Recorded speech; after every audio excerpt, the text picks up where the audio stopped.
In the glittering chaos of Restoration England, Charles II earned a reputation unlike any king before him. He left no legitimate heir, but he fathered more acknowledged children than any monarch in British history. Some became dukes with bloodlines that survive into the present day. Others lived quiet, forgotten lives at the edges of aristocratic society. A few died so young that all history can offer us is a name in a parish book. And one, famously, would try to seize the crown for himself, and die for it.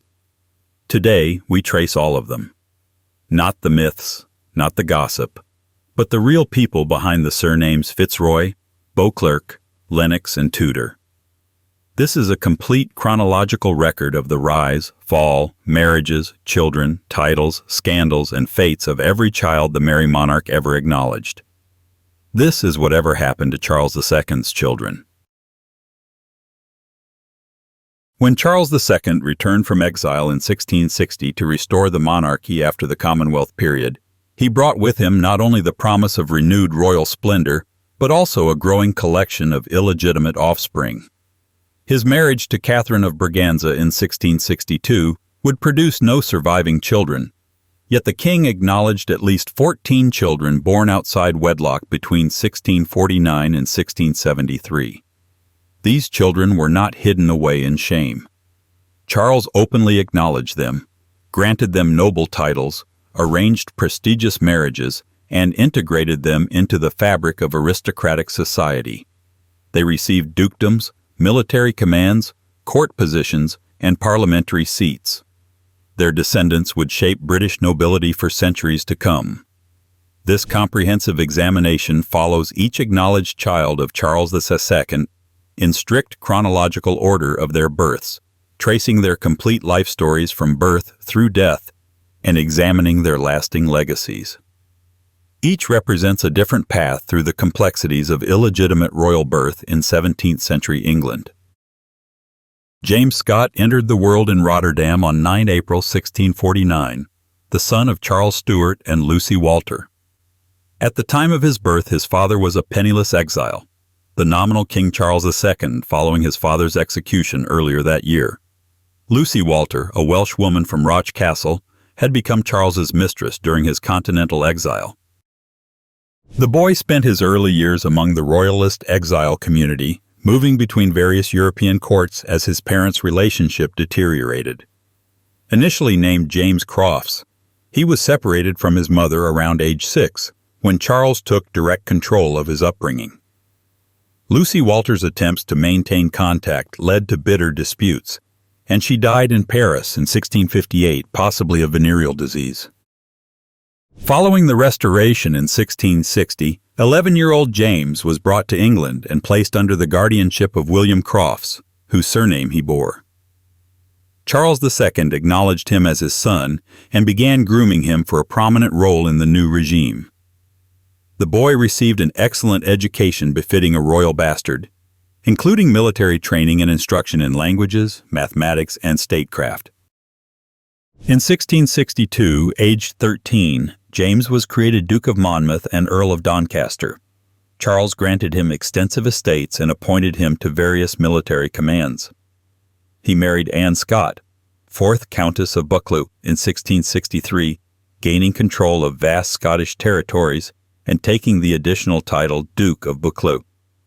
His military career flourished, and he commanded forces against Scottish Covenanters and served in the Third Anglo-Dutch War. His marriage to Anne Scott proved politically advantageous but personally troubled. The couple had 6 children, including James Scott, 2nd Duke of Monmouth and 1st Duke of Buccleuch.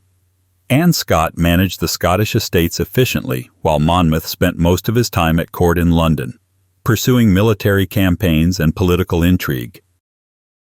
During the exclusion crisis of 1678 to 1681, Protestant politicians promoted Monmouth as an alternative heir to the Catholic Duke of York. Charles II repeatedly declared that he had never married Lucy Walter, maintaining Monmouth's illegitimacy. But rumors persisted of a secret marriage. The king eventually sent Monmouth into exile in the Spanish Netherlands. Upon Charles II's death in February 1685 and the accession of James II, Monmouth launched an invasion of England, landing at Lyme Regis in June 1685.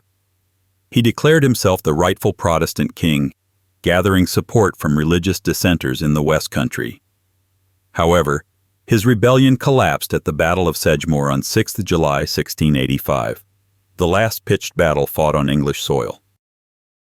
Captured after Sedgemoor, Monmouth was brought to London and executed on Tower Hill on 15 July 1685. The execution was notoriously botched, requiring multiple axe blows.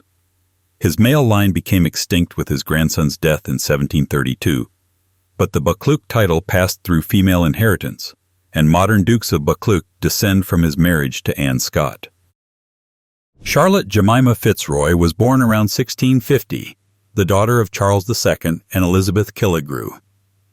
Her mother belonged to a prominent Cornish family and served in the household of Queen Henrietta Maria during the exile years.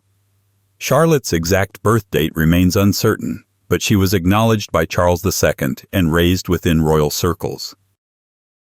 Charlotte spent her childhood in the household of Queen Henrietta Maria, Charles II's mother, receiving an education appropriate to her status as an acknowledged royal bastard.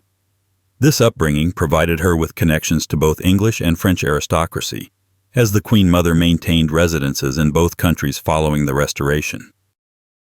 Her first marriage occurred early, to James Howard, son of the Earl of Suffolk. This union produced one daughter, but ended with Howard's death. The marriage connected Charlotte to one of England's most established noble families, the Howards having served English royalty for centuries. Charlotte's second marriage proved more significant both politically and dynastically. She married William Paston, 2nd Earl of Yarmouth, integrating into the Paston family of Norfolk. This family had gained prominence during the previous century, and the match secured Charlotte's position within established English nobility. The couple had several children, ensuring the continuation of this branch of royal descent. Charlotte lived a relatively conventional life for an acknowledged royal bastard, avoiding the political controversies that would later engulf her half-brother Monmouth. She died in 1684, 1 year before the Monmouth Rebellion, and was buried in Westminster Abbey, a mark of her acknowledged status within the royal family. Her descendants through the Paston family maintained their positions within English county society. While not achieving the ducal status of some of her half-siblings, Charlotte's line represents one of the more stable integrations of Charles II's illegitimate offspring into established noble families. Charles Fitz. Charles was born around 1657 in Bruges, the son of Charles II and Catherine Pegg. His mother, often referred to as the beautiful daughter of a Derbyshire gentleman, had accompanied Charles during his continental exile. The boy was acknowledged by his father and granted the surname FitzCharles, indicating his royal parentage. Raised initially in exile households on the continent, Charles FitzCharles was brought to England following the Restoration. His education emphasized military training, preparing him for service in the expanding English Empire. Unlike his older half-brother Monmouth, he was destined for colonial rather than domestic military service. Charles created him Earl of Plymouth and granted him a pension befitting his status.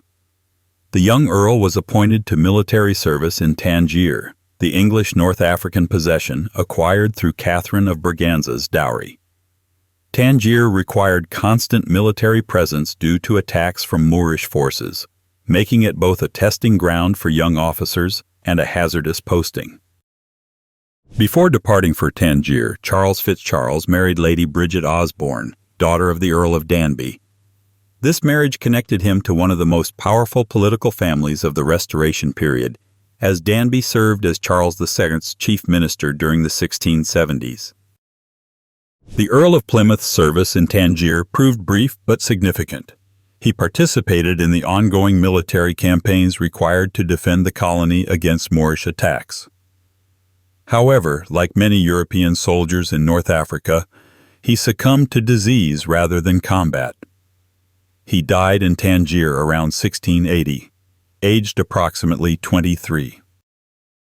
His death without surviving children ended this particular line of Charles II's descendants. The Plymouth title became extinct, and his widow, Lady Bridget, eventually remarried. His brief life exemplifies the military service expected of acknowledged royal bastards and the hazards of colonial posting in the 17th century. Catherine FitzCharles was born in 1658, another daughter of Charles II and Catherine Pegg. Her birth followed closely after her brother Charles FitzCharles, indicating a sustained relationship between the king and Catherine Pegg during the late exile period and early Restoration years. Catherine's life after childhood remains historically obscure, with two possible narratives emerging from limited records. The lack of clear documentation reflects either early death or a life deliberately removed from court circles and noble society. One historical tradition suggests Catherine became a Benedictine nun, taking the religious name Sister Ophelia. This path would have provided respectable sanctuary for an acknowledged royal daughter while removing her from potential political complications. Several daughters of prominent families chose religious life during this period, particularly those whose illegitimate status complicated marriage negotiations. Alternative evidence suggests Catherine may have died young, possibly in childhood or adolescence. The absence of marriage records, court references, or other documentation typical of acknowledged royal bastards supports this possibility. Child mortality remained high in 17th century England, affecting royal families alongside common households. The uncertainty surrounding Catherine's fate demonstrates how even acknowledged royal children could disappear from historical record if they died young or chose religious life. Unlike her siblings who pursued military careers, marriages, and public roles, Catherine left minimal documented evidence of her existence beyond birth records. Whether through early death or religious retreat, Catherine FitzCharles left no secular descendants. Her story illustrates the various paths available to illegitimate royal daughters and the historical challenges of documenting lives lived outside the main currents of political and social activity. Lady Anne FitzRoy was born in 1661, the daughter of Charles II and Barbara Villiers, later Duchess of Cleveland. Barbara Villiers stood among the most influential of Charles II's mistresses, wielding significant political influence during the early Restoration period. Anne's birth occurred during the height of her mother's favor with the king. Anne grew up within her mother's lavish household, experiencing the extravagant lifestyle that Barbara Villiers maintained through royal grants and gifts. The household provided connections to leading political figures and exposure to the cultural sophistication of Restoration court society. Anne received an education appropriate to her anticipated role as a noble wife. At age 13, Anne married Thomas Leonard, 15th Earl of Sussex, in a match arranged to secure her position within established nobility. The Leonard family held the ancient Dacre barony alongside their Sussex earldom, providing substantial estates and long-standing noble credentials. This marriage represented successful integration of royal illegitimate offspring into traditional aristocratic families. The marriage produced several children, but proved personally difficult. Anne and Thomas Leonard lived increasingly separate lives, with Anne maintaining her own household apart from her husband. Their children inherited both the Sussex earldom and Dacre barony, continuing these ancient noble lines under the influence of royal Stuart blood. Anne survived well into the 18th century, witnessing the reigns of James II, William III, and Mary II, Anne, and George I. Her long life spanned the major political transformations of her era, from the Glorious Revolution through the Hanoverian succession. She maintained her noble status throughout these changes, demonstrating the stability that royal acknowledgement provided. Lady Anne died in 1722, having successfully established her children within English nobility. The Dacre and Leonard lines continued through her descendants, maintaining the ancient titles and estates. Her life represents one of the more conventional success stories among Charles II's children, achieving the social integration that royal acknowledgement was designed to provide. Charles FitzRoy was born in 1662, another son of Charles II and Barbara Villiers. His birth occurred during the peak of his mother's political influence, ensuring excellent prospects for advancement within the restored monarchy. He was acknowledged by the king and positioned for a prominent role in aristocratic society. Charles received extensive education befitting a future magnate, including classical languages, mathematics, history, and military training. His mother's wealth and position ensured access to the finest tutors and educational opportunities available in Restoration England. The education prepared him for leadership roles in both military and civilian contexts. The king created Charles Duke of Southampton in 1675, later adding the title Duke of Cleveland in recognition of his mother's elevated status. These dukedoms came with substantial grants of land and income, establishing him as one of England's premier noble landowners. The titles carried seats in the House of Lords and significant political influence. As Duke of Southampton and Cleveland, Charles played an active role in court society and parliamentary politics. He served in the House of Lords throughout the reigns of Charles II, James II, William III, and Mary II, and Anne. His political positions generally supported the established order, avoiding the controversies that affected some of his half-siblings. Charles married Mary Wood, daughter of a substantial landowner, in a match that consolidated his territorial holdings. The marriage produced several children, ensuring continuation of both ducal lines. Mary Wood brought additional estates to the marriage, further enhancing the family's wealth and territorial influence. The Duke lived until 1730, witnessing the transition from Stuart to Hanoverian rule and adapting successfully to changing political circumstances. His long life and stable career exemplified the successful integration of acknowledged royal bastards into English nobility. He maintained his ducal status and territorial holdings throughout major political upheavals. The Cleveland ducal line continued through Charles's descendants for several generations, maintaining prominence within English aristocracy. His successful career demonstrated how royal acknowledgement, combined with substantial grants of title and land, could establish lasting noble dynasties. The family's territorial holdings remained significant into the modern period. Henry FitzRoy was born in 1663, the third son of Charles II and Barbara Villiers. His birth continued the remarkable fertility of this royal relationship during the mid-1660s. Like his siblings, Henry was acknowledged by the king and destined for high rank within the restored monarchy.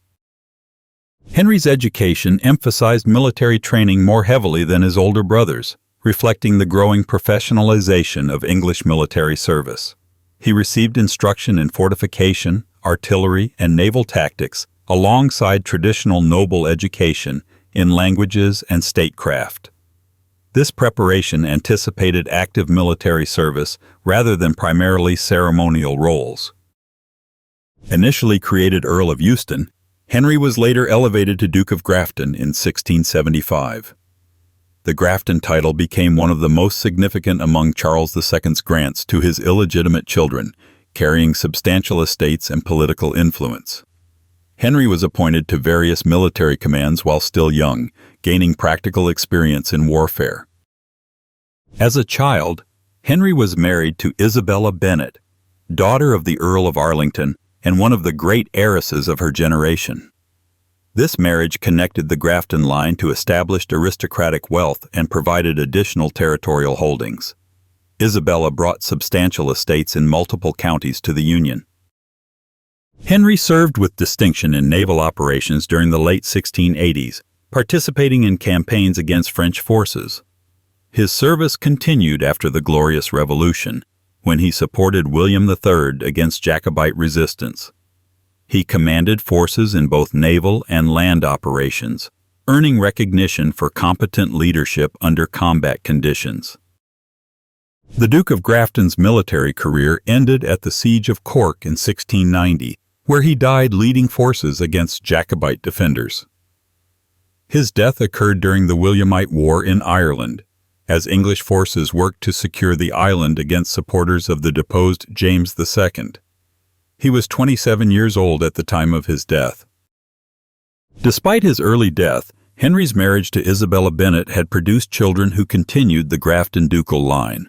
The Grafton title became one of the most enduring of Charles II's creations, with descendants maintaining prominence in English society through successive centuries. Modern Dukes of Grafton continue this line, representing one of the most successful integrations of royal illegitimate offspring into permanent aristocratic families. Lady Charlotte FitzRoy was born in 1664 at Whitehall Palace, another daughter of Charles II and Barbara Villiers. Her birth at the principal royal residence emphasized her acknowledged status within the royal family. Charlotte would prove one of the most successful of Barbara Villiers' children in terms of family stability and social integration.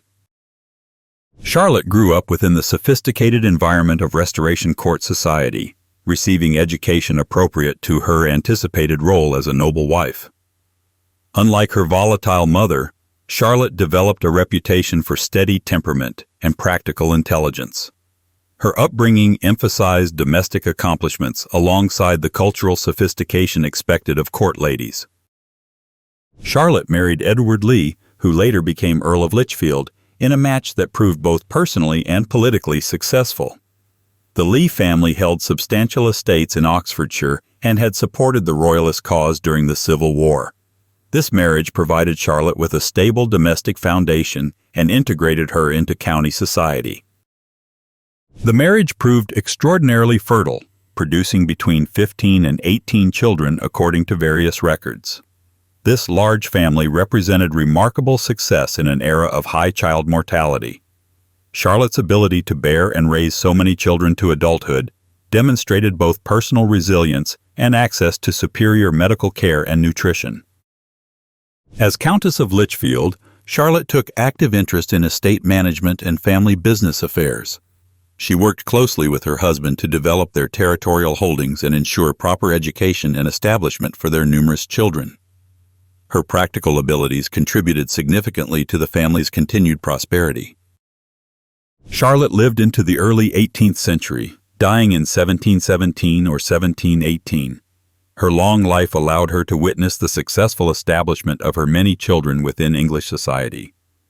She had achieved the social stability and domestic success that royal acknowledgement was intended to facilitate.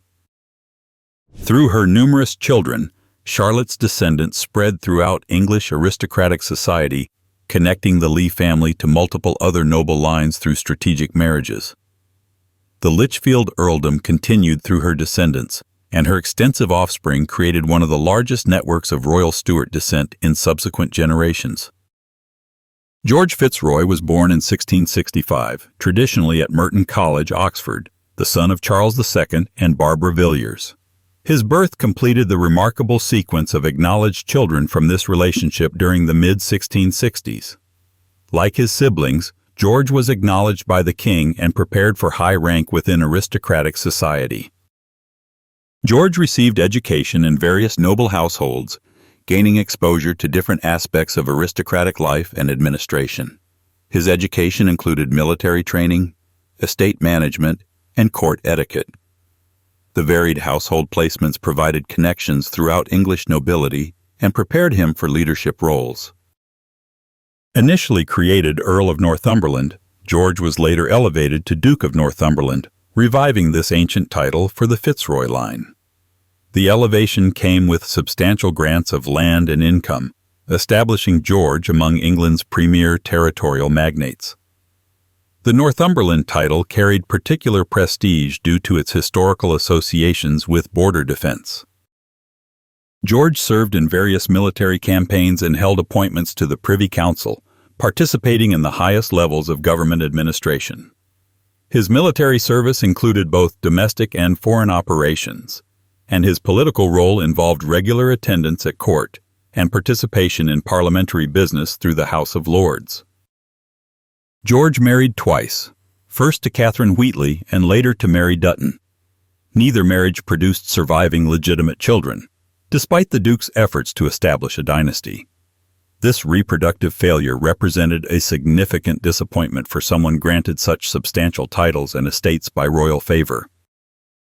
Despite his lack of direct heirs, George maintained his ducal status and territorial holdings throughout the late Stuart and early Hanoverian periods. He adapted successfully to changing political circumstances, maintaining his position under William III, Anne, and George I. His long career demonstrated the stability that royal acknowledgement could provide. George died in 1716 without surviving legitimate issue, causing the extinction of the Northumberland dukedom in the FitzRoy line.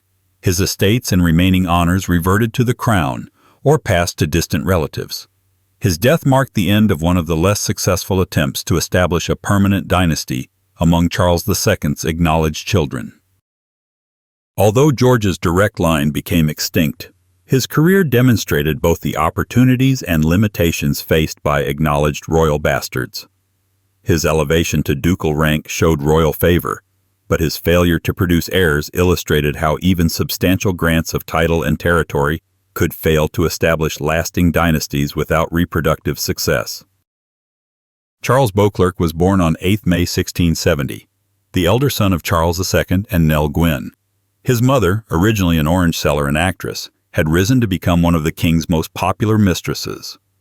Charles Beauclerk's birth represented the intersection of royal favor with theatrical culture, creating unique circumstances for his upbringing and social position.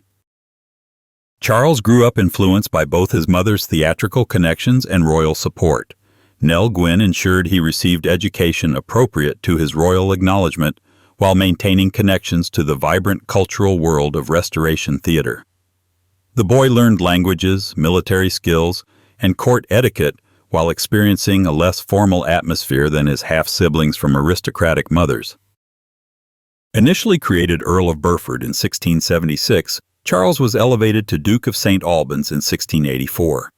The St. Albans title carried substantial estates and income, establishing him firmly within English nobility despite his mother's humble origins. The king's generosity demonstrated the complete acceptance of children from relationships across social boundaries. The Duke of St. Albans served in various court positions and military commands, participating in the social and political life of the aristocracy.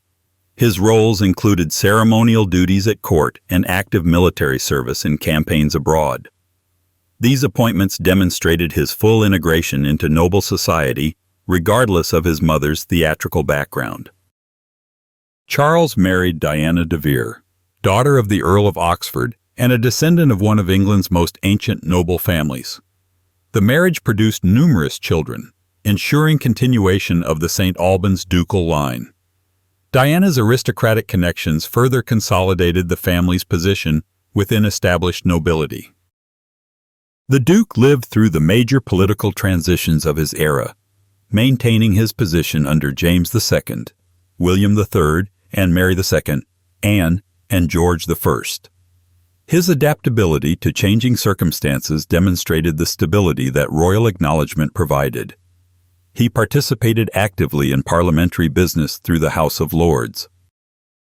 Charles died in 1726 and was buried in Westminster Abbey, a mark of his accepted status within the royal family despite his illegitimate birth. His funeral reflected the complete social acceptance that his royal acknowledgement and subsequent marriage had achieved. The St. Albans ducal line established by Charles Beauclerk continued through successive generations, maintaining prominence within English aristocracy. His successful integration into noble society, despite his mother's theatrical origins, demonstrated how royal acknowledgement could transcend social boundaries.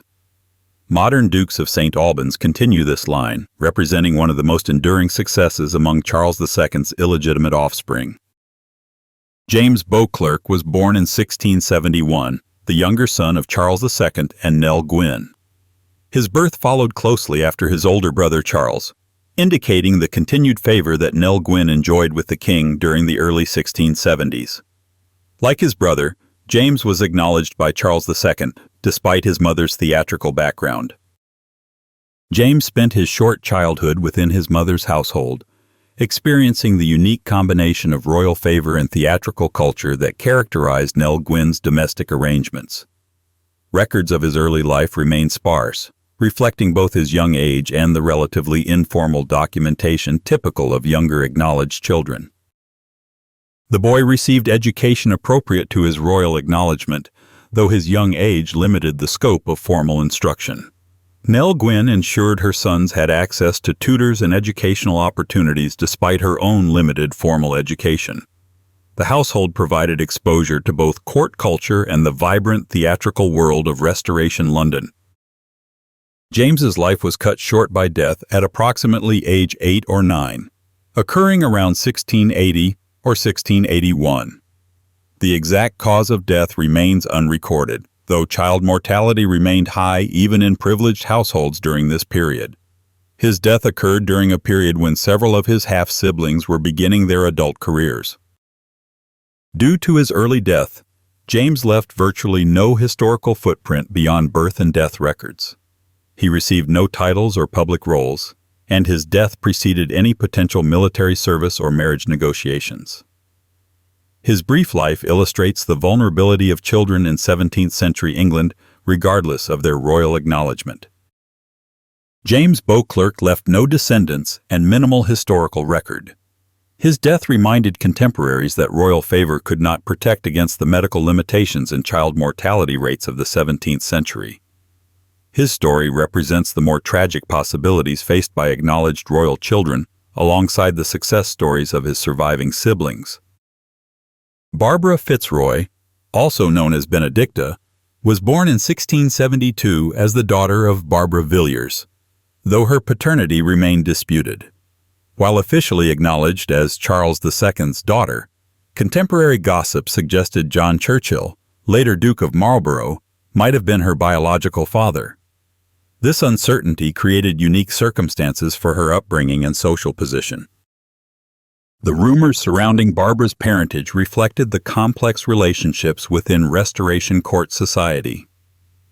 Barbara Villiers had maintained relationships with multiple prominent men during this period, including Churchill, who was beginning his remarkable military career.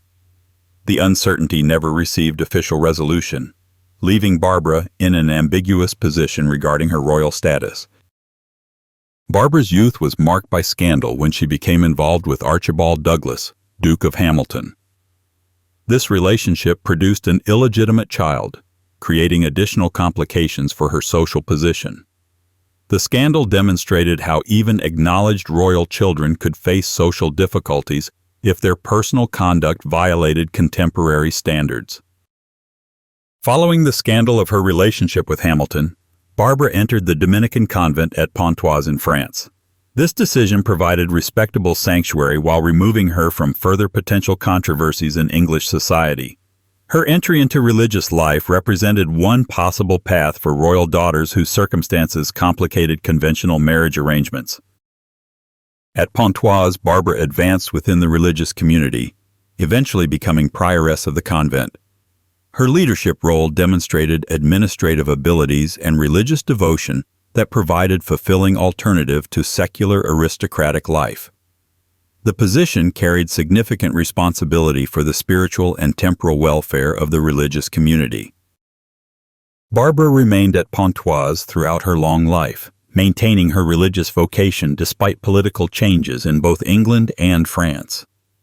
Her survival into 1737 spanned multiple reigns and major political upheavals, demonstrating the stability that religious life could provide during turbulent periods.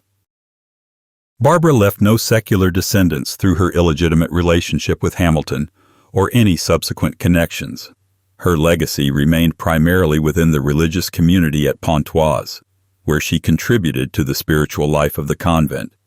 Her story illustrates alternative paths available to royal daughters whose circumstances prevented conventional aristocratic marriages. Charles Lennox was born on the 29 July 1672, the son of Charles II and Louise de Querouaille, Duchess of Portsmouth. His mother, a French aristocrat who had arrived in England as part of diplomatic arrangements, wielded significant political influence throughout the later years of Charles II's reign. Charles Lennox's birth during this period of his mother's ascendancy ensured excellent prospects for advancement. Charles grew up in a uniquely bicultural environment, learning both English and French as native languages due to his mother's French origins, and continued connections to the court of Louis XIV. This bilingual education provided him with diplomatic advantages and cultural sophistication that distinguished him among his half-siblings. He maintained connections to both English and French aristocratic society throughout his life. The king created Charles Duke of Richmond in the English peerage and Duke of Lennox in the Scottish peerage, making him one of the few nobles holding ducal titles in both kingdoms. These substantial honors came with extensive estates and significant income, establishing him among the premier territorial magnates of both England and Scotland. Charles served in various court positions and military commands, participating actively in the social and political life of the aristocracy. His bicultural background made him particularly valuable for diplomatic missions involving French relations. He also served in military campaigns, demonstrating the martial abilities expected of acknowledged royal sons. Among his various interests, Charles became one of the early aristocratic patrons of cricket, supporting the development of this emerging sport among English gentry.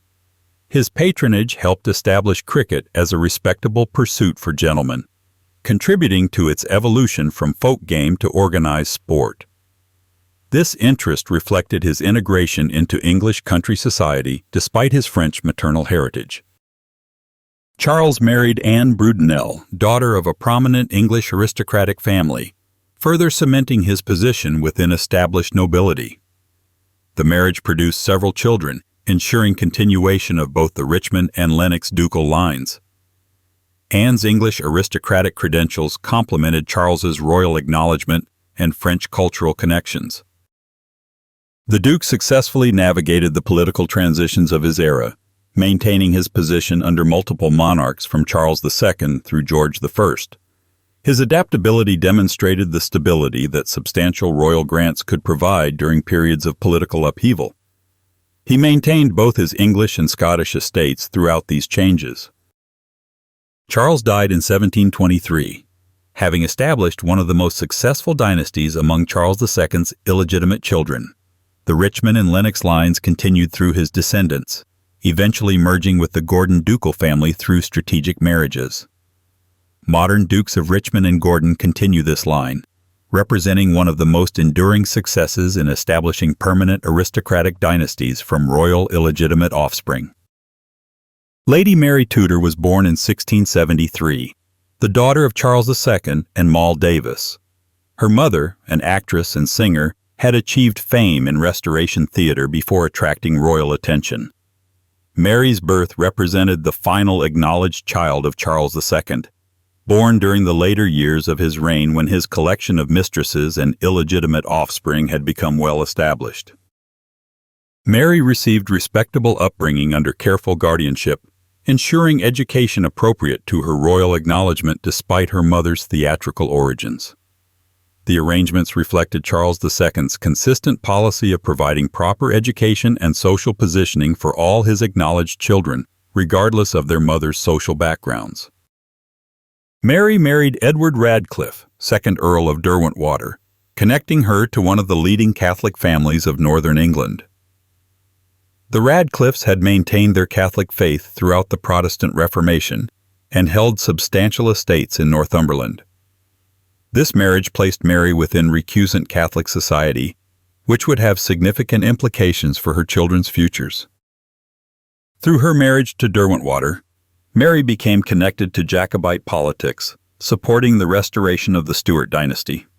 Her husband's family maintained loyalty to the deposed James II and his descendants, creating tensions with the Williamite and Hanoverian settlements. These political allegiances would prove dangerous for her sons. Mary's sons, James Radcliffe, 3rd Earl of Derwentwater, and Charles Radcliffe became active participants in Jacobite rebellions.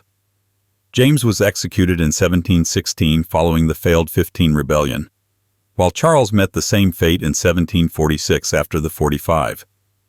These executions represented tragic consequences of the family's political loyalties.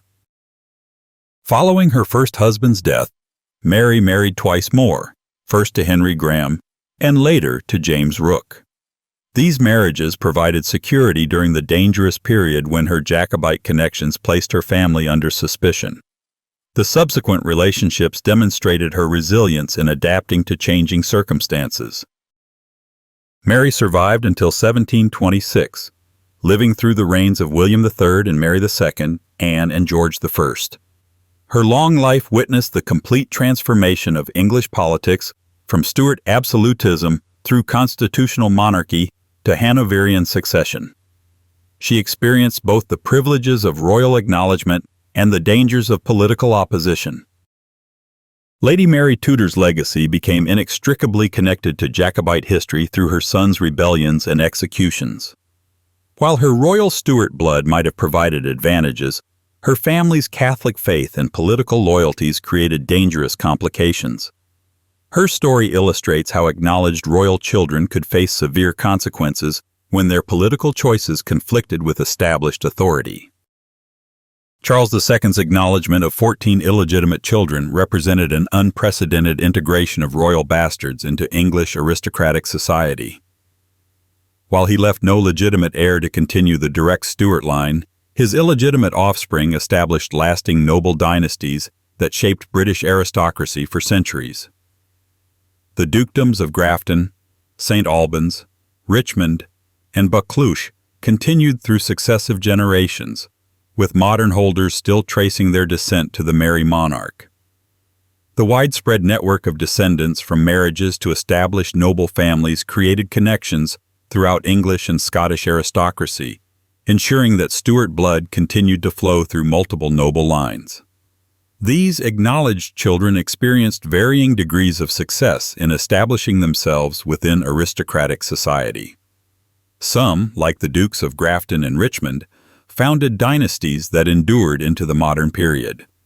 Others, like Catherine FitzCharles and James Beauclerk, left minimal historical traces due to early death or religious vocation. The most dramatic failure belonged to James Scott, Duke of Monmouth, whose attempt to claim the throne cost him his life and ended his legitimate line. The absence of a legitimate Stuart successor from Charles II helped precipitate the succession crises that defined late Stuart history. The Exclusion Crisis, Monmouth's rebellion, and ultimately the Glorious Revolution all stemmed partly from the lack of a clear Protestant heir in the direct royal line. Ironically, while Charles II's illegitimate children integrated successfully into noble society, their very existence highlighted the dynasty's failure to secure legitimate succession. These 14 lives, spanning from 1649 to 1737, witnessed and participated in the complete transformation of English political and social life from absolute monarchy through constitutional settlement to Hanoverian succession.